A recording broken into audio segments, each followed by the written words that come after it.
அன்பு நேயர்களுக்கு கனிவான வணக்கம். தேமுதிகவிற்கு திமுக கூட்டணியில் 10 சீட்டுகள். அதிமுக கூட்டணியில் இருந்த தேமுதிகவிற்கு ராஜ்யசபா தேர்தலில் போட்டியிட வாய்ப்பு வழங்கப்படவில்லை. ஒரு ராஜ்யசபா சீட் தருவதாக 18வது மக்களவை தேர்தலின் பொழுதே தேமுதிகவிற்கு அதிமுக தரப்பில் வாக்குறுதி அளிக்கப்பட்டிருந்ததாக கூறப்பட்டது. ஆனால் அதிமுக அவர்கள் சொன்னபடி அந்த வாக்குறுதியை நிறைவேற்றவில்லை.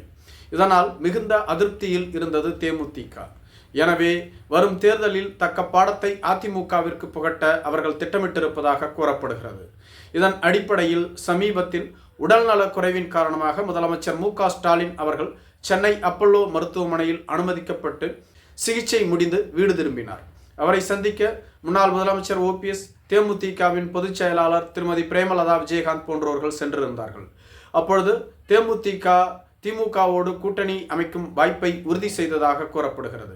ஏற்கனவே ஏவா வேலுவின் மூலமாக தேமுதிகவோடு பேச்சுவார்த்தை நடத்தப்பட்டது.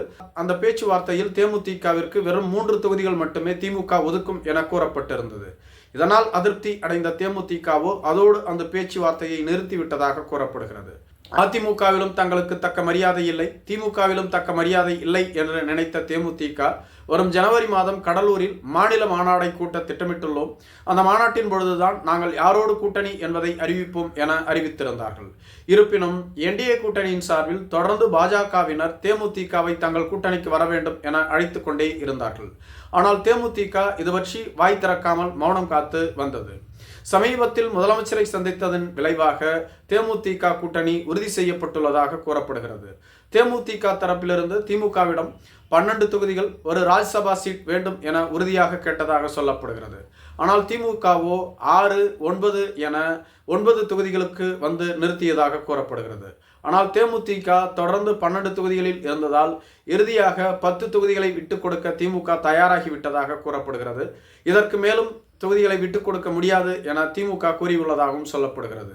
இதுவரையிலும் திமுக கூட்டணியில் 15 கட்சிகள் உள்ளது.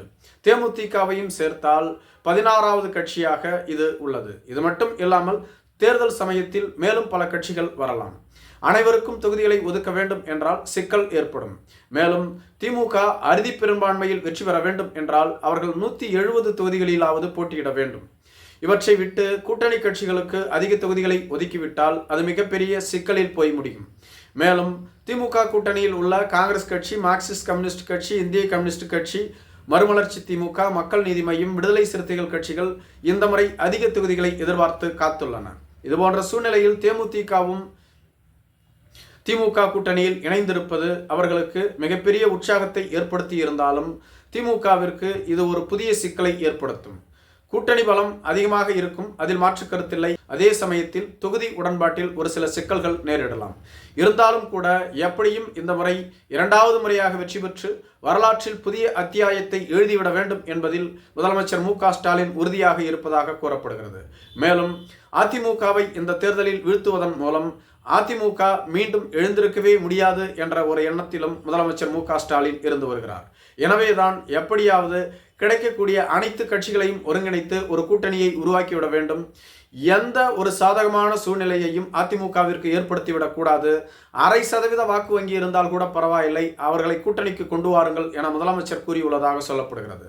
அதன் அடிப்படையில் தேமுதிகவிற்கு 10 தொகுதிகள் ஒதுக்கப்பட்டிருப்பதாக கூறப்படுகிறது. மேலும் ராஜ்யசபா சீட் பற்றி எந்தவிதமான உத்தரவாதமும் இதுவரை அறிவிக்கப்படவில்லை.